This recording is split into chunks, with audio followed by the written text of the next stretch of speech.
তাহলে বিএনপির একাংশ নেতাকর্মীরা যে নব্য আওয়ামী ফ্যাসিবাদ হয়ে উঠতেছে, সেইটা জনাব তারেক রহমান আপনাকে হুঁশিয়ার করছি, আপনাকে সতর্ক করছি।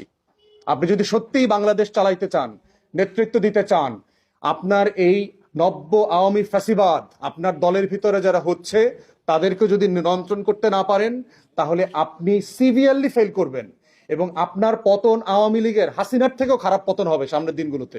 যে 31 দফার উপরে ভিত্তি করে আপনি বাংলাদেশ বদলাবেন বলে ওয়াদা করেছেন, আমরা সেটা কাগজ কলমে না, আমরা অ্যাকশনে দেখতে চাই।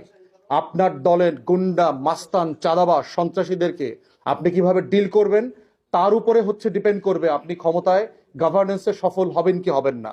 আপনার দলের এই ক্রিমিনাল গ্যাংদেরকে যদি আপনি নিয়ন্ত্রণ করতে না পারেন, আপনি নিশ্চিত থাকেন আপনার জন্য ভয়াবহ ভবিষ্যৎ অপেক্ষা করছে। এই জন্য এটা আপনাকে অন রেকর্ড ওয়ার্ন করে দিয়ে গেলাম।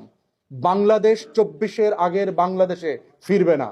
তরুণরা, পেশাজীবীরা, মোবাইল ফোন ইন্টারনেট ব্যবহারকারীরা